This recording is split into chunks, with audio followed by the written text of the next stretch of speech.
পৃথিবীর ইতিহাসে ফেরাউনের চেয়ে জালেম কেউ নাই, নমরুদের চেয়ে বড় জালেম কেউ নাই।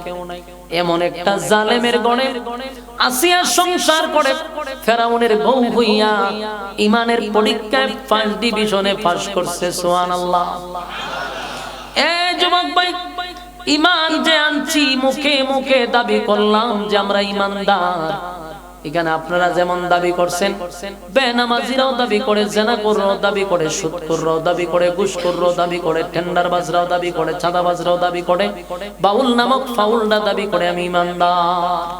কিন্তু দাবির বেলায় ঈমানদার হওয়া যায় না, কাজের বেলায় ঈমানের চেতনা দেখাইতে হবে, ঠিক কিনা? এজন্য আল্লাহ বলেন আসিয়ার মতো ঈমান আনো রে। আসিয়া ঈমানের জন্য জীবন দিছে, কিন্তু ঈমান দেয় নাই। কারণ ঈমান হলো আমাদের মূল সম্পদ।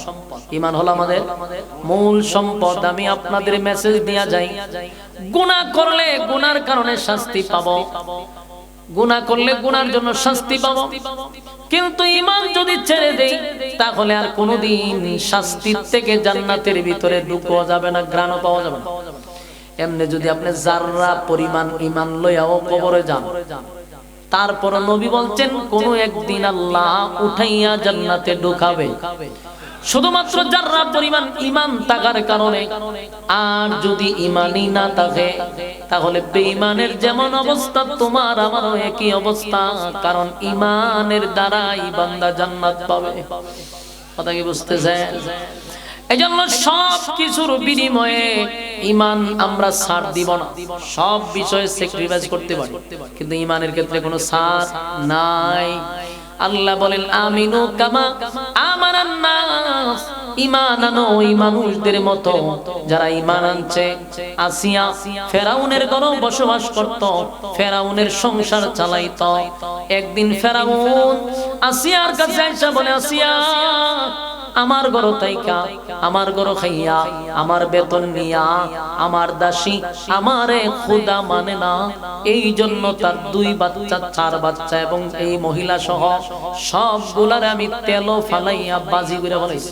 নাউজুবিল্লাহ। আমি দাসীর হত্যা করছি, দাসীর 4টা সন্তান ছিল, তাদেরকেও হত্যা করছি। অপরাধ হলো আমারে খোদা মানে না, এই জন্য মারছি। আচ্ছা, এই কথা শোনার পরে কয় আপনি হলেন জালেম, জালেমের কাজ হলো জুলুম করা। আসিয়া বলতেছে কারে? ফেরাউন। ফেরাউন কয় আসিয়া তুমি জানো না আমার খাইয়া আমার পয়রা আমারে খোদা মানে না, তাই তো হত্যা করছে। আসিয়া কয় আপনারে তো খোদা আমিও মানি না। কথা কি বুঝতেছেন? আসিয়া কয় আমি আপনারে খোদা মানি না, কারণ খোদা হওয়ার কোনো কোয়ালিটি আপনার মধ্যে নাই, খোদা হওয়ার কোনো যোগ্যতা নাই। আর আমি তো আপনাকে খোদা মানি না, আমি রব মানি।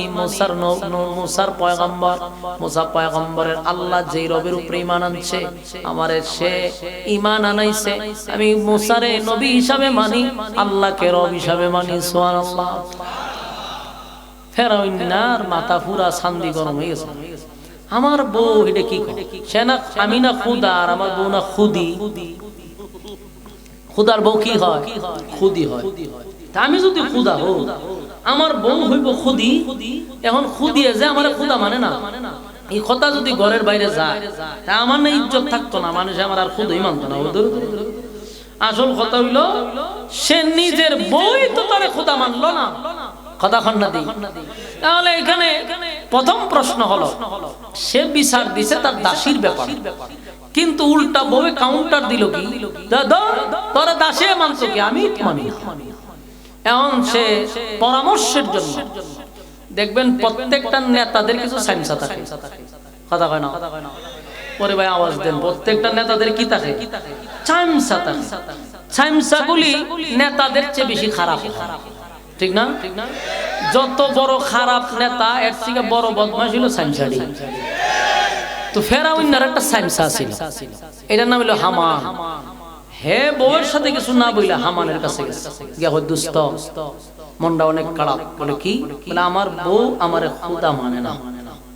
এখন মানুষে তো আমারে খুদা মানে, যদি জানে খুদার বউয়ে মানে না খুদিয়ে, দেখি আর আমার ইজ্জত তাহে দোস্ত না সব বনা সেটা তো মান সম্মান লয়ে টানাটানি তোর খুদাই যাইব গা যদি মানছে শুনি কতলে কি করতেই হয় একটাই উপায় আসিয়ারে কঠিনতম শাস্তি দিতে হবে নাউজুবিল্লাহ ও বন্ধুই বুদ্ধি দিছে কথা বুঝতেছেন এই ফুলাবান কথা বলবেন কথা বুঝতেছেন নি কেমন এর সাইমসা বুদ্ধি দিছে রানী রে মানে এই জাহেলের বিবি আসিয়া পৃথিবী বিখ্যাত 4 জন মহিলার মধ্যে আসিয়া একজন এত সম্মানী মহিলাকে শাস্তি দেওয়ার পরামর্শ দিয়েছে হামাইনিতা ফেরাউন দোস্ত কি শাস্তিটা দিতে পারি হয় এক নাম্বার হলো হাজার মানুষের সামনে আসিয়ারে উলঙ্গ করে দিতে হবে নাউজুবিল্লাহ দেখছেন কি বুদ্ধি দিছে ফেরাউন কয়টা বালা বুদ্ধি এটা বলে বালা বুদ্ধি কই আচ্ছা ঠিক আছে দোস্ত কয় শরমে এই কিশোর গান গাইছে বুদ্ধিকা ও মামা আবার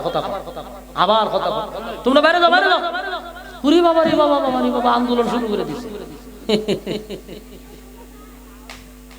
ভাই সাহেব বাইরে যাও কাম হইতাছে না তো 3-4 জন পারতাছে না এর সাথে কোনো ভাবে এর বোঝাইতে পারতাছে না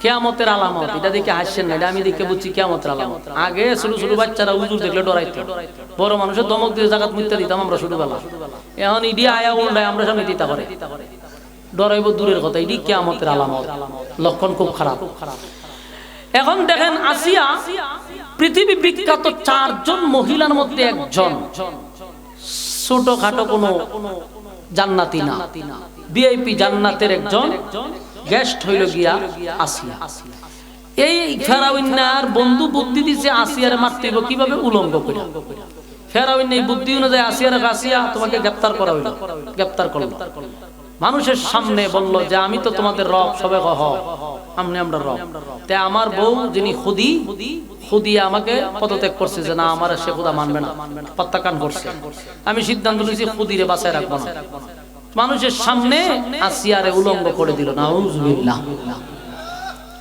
পৃথিবী বিখ্যাত 4 জন মহিলার মধ্যে একজন হলো আসিয়ার সম্মান আর মর্যাদা অনেক উপরে সে আসিয়া যখন কাপড়ে ধরে টান দিল আসিয়া চিৎকার দিয়া কয় আল্লাহ আমার সবচেয়ে বড় জিনিস হলো ইজ্জত এই ফেরাউন হাজার মানুষের সামনে আমার ইজ্জত টেনে নিল ইজ্জত ধ্বংস করে দিল আসিয়া চোখের পানি ছেড়ে দিয়া কয় আল্লাহ এমন জালেমের সংসার করলাম মানুষের সামনে আমার উলঙ্গ করে দিছে আসিয়া কান্না শুরু করছে এবার ফেরাউন কয় দোস্ত তোর কথায় আসিয়ারে উলঙ্গ করলাম কিন্তু আসিয়া তো কালেমা ছাড়ে না আমারে খোদাও মানে না হামাইন্না কয় দোস্ত একটা কাজ করতে বলে কি বলে শরীরের যত চামড়া আছে টাইনা তুলে না সহ্য না করতে পারে তোরে খোদা মানবো নাউজুবিল্লাহ এই যে বন্ধু হামাইন্নার পরামর্শে আসিয়ার শরীরের চামড়া জীবন্ত মানুষের চামড়া তুলে ফেলা এটা কি মনে করেন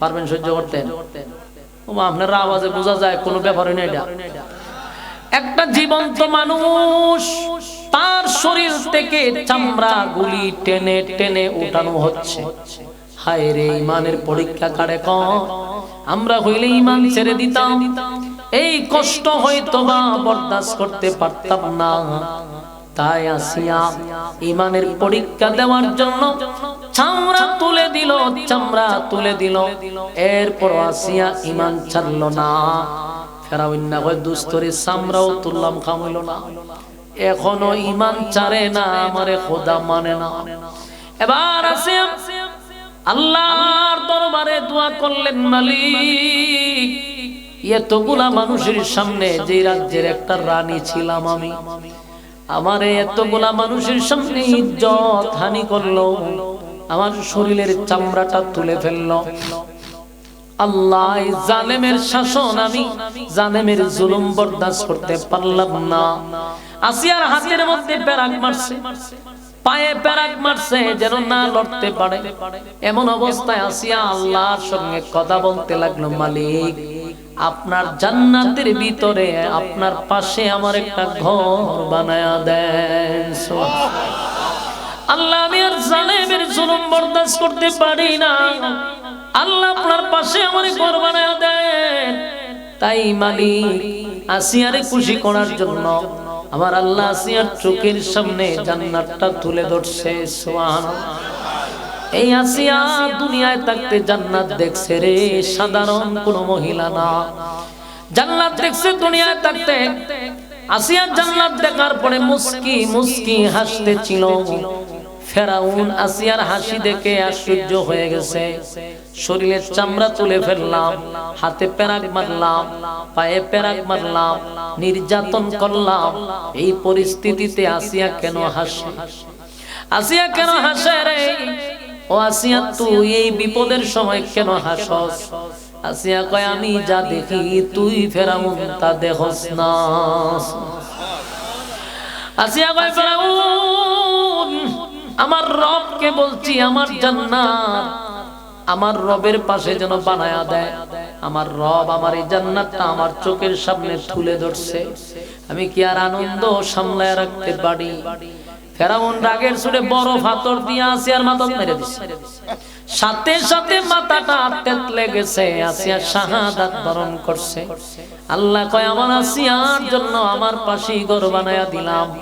সেই আসিয়া ঈমানের জন্য জীবন দিল, কিন্তু ঈমান দিল না।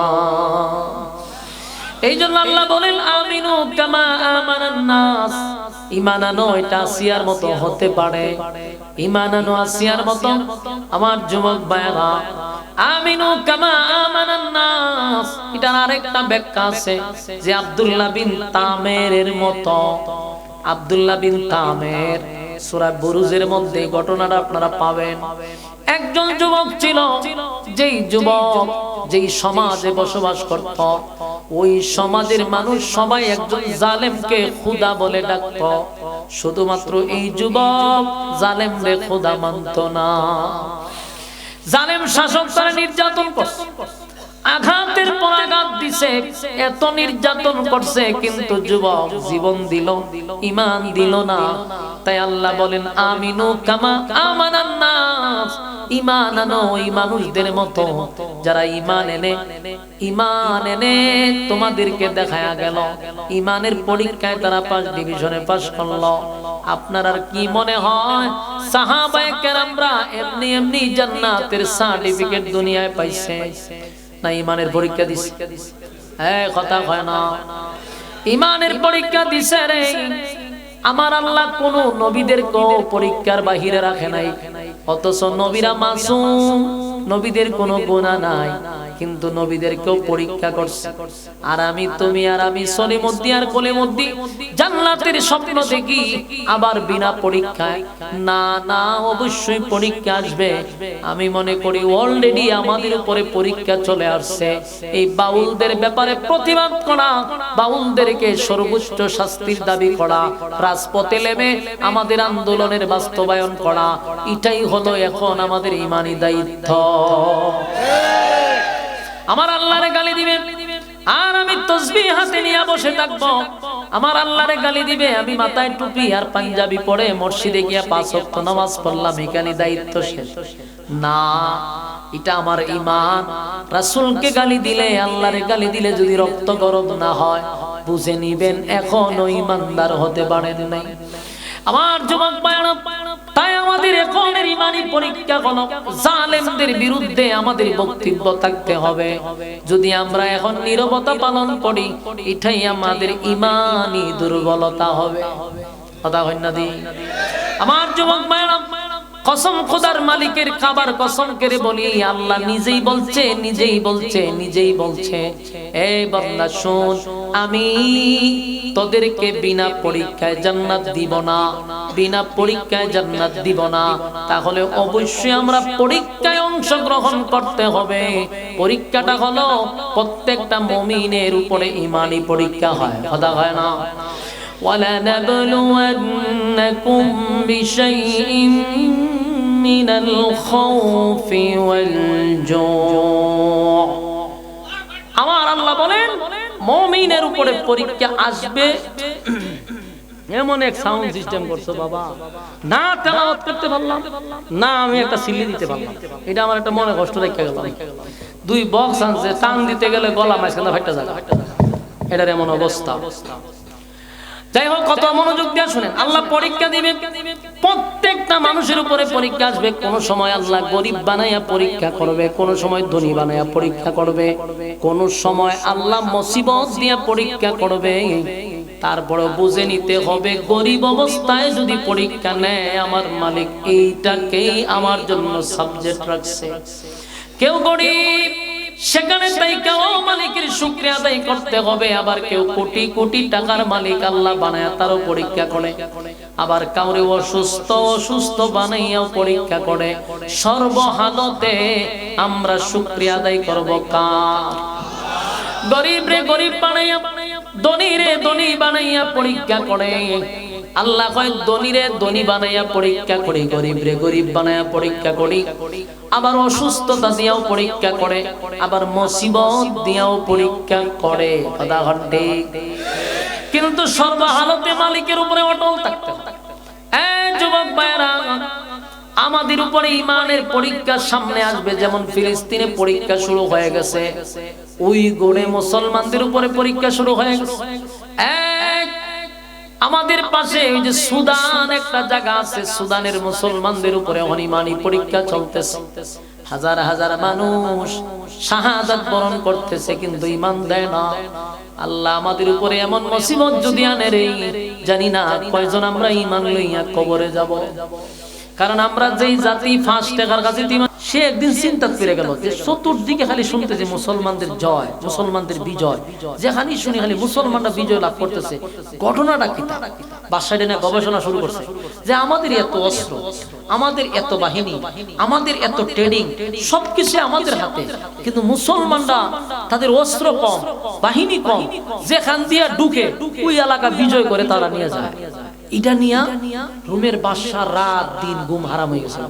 কিরে ঘটনাটা? শেষ পর্যন্ত সে তার একজন লোক বলল যে হুজুর, মূল ঘটনা তো এখানে না। এদের হাতে অস্ত্র কম, এদের হাতে বাহিনী কম, কিন্তু এরা যে জিনিসটা নিয়ে যুদ্ধ করে এটার নাম হলো ঈমান। বলে এটার নাম কি? এদের ঈমান বড় শক্ত। এরা ঈমানের জন্য জীবন দেয়, কিন্তু ঈমান দেয় না। এই জন্য তারা যেদিকে আল্লাহু আকবার করে লাভে, আল্লাহ এখান দিয়ে বিজয় দেয়। সুবহানাল্লাহ, বাড়ি দিয়ে হবে। রোমের বাদশা সাধারণ না, উনি এটা নিয়ে একটু চিন্তা করছে। বলল ঠিক আছে, মুসলমানদের ঈমান কত শক্ত এটা আমারও দেখার আছে, আমি মুসলমানদের ঈমান পরীক্ষা করব। বাদশা লাগলো পরীক্ষা করা। তখন বলল আগামীতে এমুক জায়গায় যুদ্ধ আছে মুসলমানদের সাথে, মুসলমানের সাথে তোমরা হারো আর জিতো এটা দেখার বিষয় না, কিন্তু আমার কাছে মুসলমানের কিছু লোক, কিছু বাহিনীকে জীবিত অবস্থায় নিয়ে আসবা।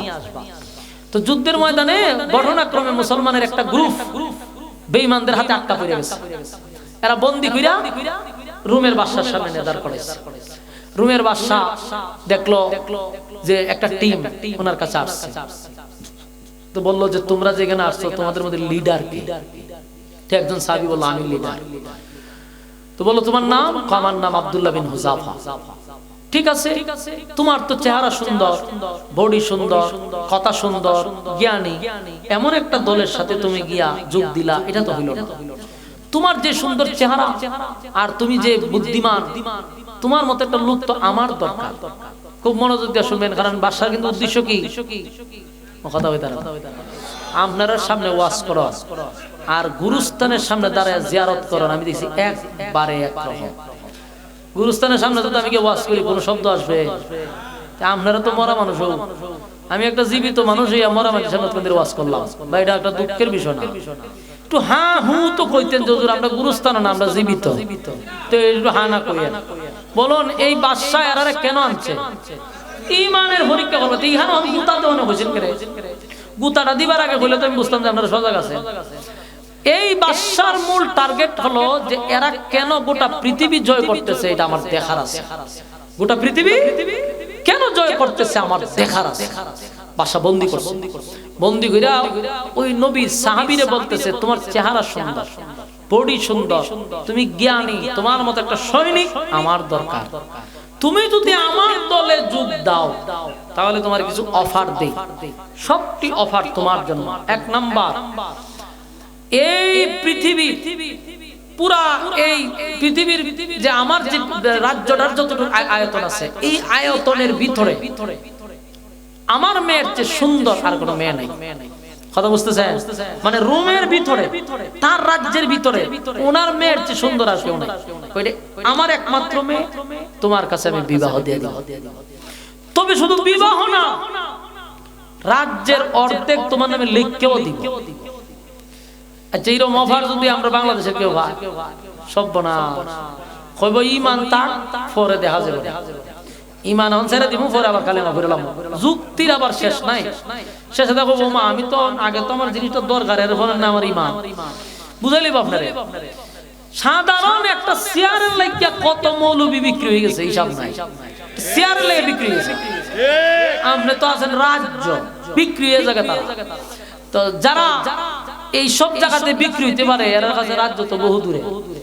তো আব্দুল্লাহ যিনি নবীর সাহাবী, তারে বললো যে আমার মেয়েরও সুন্দর আর রাজত্বের অর্ধেক আমি তোমারে দিয়ে দিব, তুমি ইমানটা ছাইরা দিয়া আমার দলে অংশগ্রহণ করো, তোমার চাহিদা অনুযায়ী সব হবে। নবীর সাহাবী তো বাদশার ছান্দির উপরে নে বানাম, ডাক্তার কয় সর্বনাশ, 6 দিন না খাইলো না, মাটিত না বইরা আছেন, কথা দিয়ে কইতারছে না, কিন্তু কথাও কয় রাগ তোমার।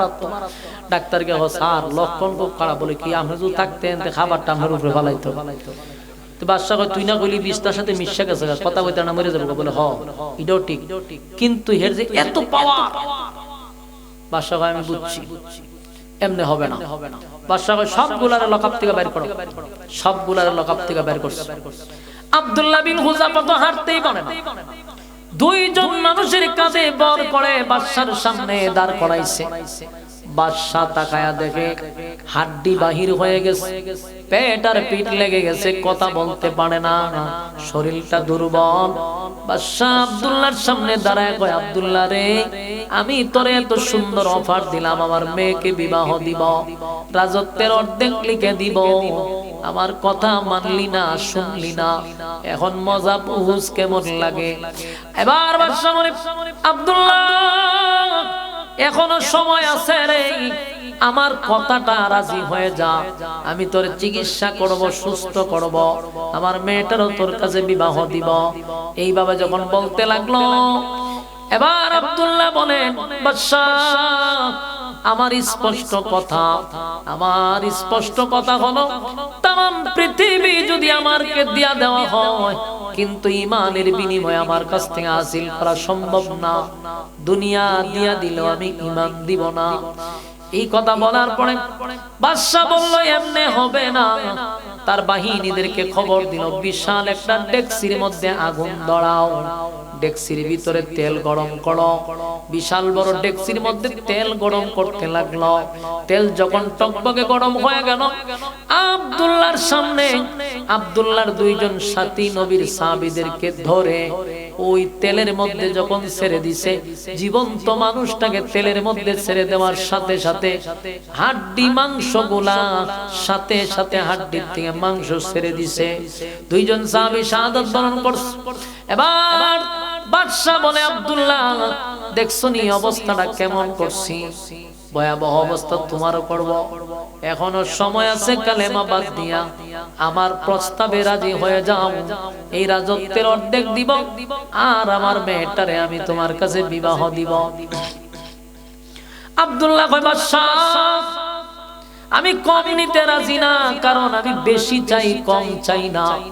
বাদশা দিলে পুরাটা দিয়ে দিব, ওইটাও কম, কারণ আমার আল্লাহ এর থেকে বেশি অফার আমারে দিয়া রাখছে। সুবহানাল্লাহ। তুই আমার রাজত্বের অর্ধেক দিছস, না হয় রাজত্বের পুরাটাই দিলি, তোর মেয়ে বিবাহ দিবি, এর থেকে বড় অফার আমার আল্লাহ দিছে, আমি বড় অফার তুই ছোট অফার নিব কেন? কারণ আমার আল্লাহ বলছেন ঈমান লইয়া যদি কবরে যাই, এই পৃথিবীর 10টা পৃথিবীর সমান জান্নাত দিবে, আর নিম্নস্থলের বউ দিবে কমপক্ষে 72টা। আরে বাদশা তোর এই রাজত্বের মধ্যে মৃত্যু আছে, এটার শুরু আছে শেষ আছে। রাজত্ব পাইলাম কিন্তু মরে গেলাম, শেষ।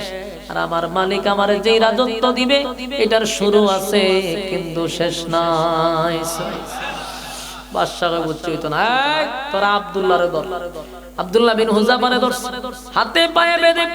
এবার বাদশার টার্গেট হলো আব্দুল্লাহরে তেলে ফালায়া তারে দুনিয়ার থেকে বিদায় করবে, তারে হাতে পায়ে ধরে যখন তৈলের সামনে নিছে, এবার আব্দুল্লাহরে উঠাইয়া তেলের মধ্যে ফেলে দেওয়া হবে।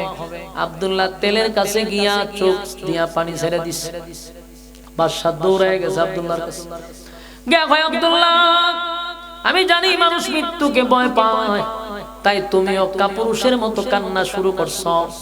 আমি তো তোমারে মারতে চাই না, কারণ আমিও চাই রাজত্বের অর্ধেক তোমাকে দিতে আর আমার মেয়েটারও বিবাহ দিতে, কিন্তু তুমি যে মরণের ভয়ে কাপুরুষের মতো কান্দো, আমি তো তোমারে মারতে চাই না, নিজের কারণে মরতে চাও। আব্দুল্লাহ বলে, বাদশাহ, এই রুমের কুত্তা, তুই কি মনে করছস আমি মরণের জন্য কান্দি? না না, আমি মরণের জন্য কান্দি না। ইমানদার মৃত্যুর জন্য কান্দে না, আমি কান্দি ওই কারণে যে আমার বয়স কম, অল্প বয়সে আমি ইসলামের জন্য কি করলাম, দ্বীনের জন্য আমি কি করলাম, আমি আমার মালিকরে কতটুকু খুশি করতে পারলাম, আমি আমার রবের জন্য কি করলাম, এগুলো আমার মাথায় আসতেছিল। এখন যদি দুনিয়া থেকে বিদায় হয়ে যাই, উল্লেখযোগ্য আমার রবের জন্য আমি কি করলাম, সেই ব্যথায় আমি কাঁদতেছি। আমি মনে মনে চিন্তা করতেছিলাম, এখন যদি আগুনে ঝাঁপ দিতাম মরে যাইতাম, আবার যদি আল্লাহ জীবিত করতো আবার আগুনে ঝাঁপ দিতাম, আবার জীবিত করলে আবার আগুনে ঝাঁপ দিতাম। আমি যদি 100 বার আগুনে ঝাঁপ দিয়া জীবনটা আল্লাহর জন্য দিতে পারতাম, তাহলে আমার জীবন সার্থক হইতো। আমি তো প্রথমবারই শাহাদাত বরণ করব। আমার মনে ছিল 100 বার জীবিত করলে 100 বার শাহাদাত বরণ করতে চাই। জোরে কোন সুবহান। বাদশার মাথা পুরা হ্যাং হয়ে গেছে। বাদশা কয়, না, আমি আর তোমাকে আগুনে ফালাইব না, তোমারে মৃত্যুদণ্ড দিব না। বাদশা তো জ্ঞানী, কারণ রোমের বাদশা, এটা কি আপনি আমার মতো মাথা লইয়া চলে না, সে অনেক জ্ঞানী। বাদশা চিন্তা করলো, আমি যদি এখন তারে হত্যা করি তাহলে সে জিতে যাবে আর আমি বাদশা হেরে যাব, কারণ সে জিতবে এই কারণে আমি তারে একবার মারতে চাই, কিন্তু সে 100 বার মরতে চায়। সুবহানাল্লাহ। আমি একবার মারতে চাই, সে 100 বার মরতে চায়, সুতরাং আমি একবার মারলে সে জিতে যাবে, আমি বাদশা হেরে যাব। তাই বাদশা বলল, আমার বোঝা হয়ে গেছে, গোটা পৃথিবী মুসলমানরা কেন বিজয় করতেছে, তাদের ঈমান এত পাওয়ার, ঈমানের পাওয়ার এত আমার জানা ছিল না। বাদশা বলে, আব্দুল্লাহ রে, আমি তোমাদেরকে ছেড়ে দিব, আমি তোমাকে ছেড়ে দিব, তোমাকে মৃত্যুদণ্ড দিব না, তবে একটা শর্ত হলো, তুমি যদি আমার কপালে একটা চুমা দাও। সুবহানাল্লাহ। রোমের বাদশা বলে, তুমি আমার কপালে যদি চুমা দাও তাহলে তোমারে ছেড়ে দিব, কিন্তু আব্দুল্লাহ আবার কন্ডিশন দিছে, চুমা দিতে পারি এক শর্তে। 1 নাম্বার কথা হলো, আমার জীবন ভিক্ষার জন্য তোমারে চুমা দিব না, আমার মৃত্যুর জন্য তোমারে চুমা দিব না। চুমা দিতে পারি, আমার নবীর অসংখ্য সাহাবীরা জেলখানায় বন্দী, এদেরকে যদি তুমি জামিন দিয়া দাও, ছেড়ে দাও, এই কারণে আমি তোমারে চুমা দিতে পারি। সুবহানাল্লাহ। আমার যুবক ভাইরা, এই ছিল সাহাবায়ে কেরামদের ঈমান। আল্লাহ বলেন, আমিনু কামা আমানান নাস, ঈমান আনো ওই সাহাবীদের মতো, ঈমান আনো ঈমানদারের মতো। আমরা শুধু মুখে মুখে মুখে মুখে ঈমানদার দাবি করলে চলবে না, ঈমানদার ঈমানের পাওয়ার দেখাইতে হবে। ঈমানি পরীক্ষা আসলে উত্তীর্ণ হতে হবে, ঈমানের পরীক্ষা আসলে আমরা ফার্স্ট ডিভিশনে পাস করতে হবে। কারা কারা সেই পরীক্ষায় পাস করতে চান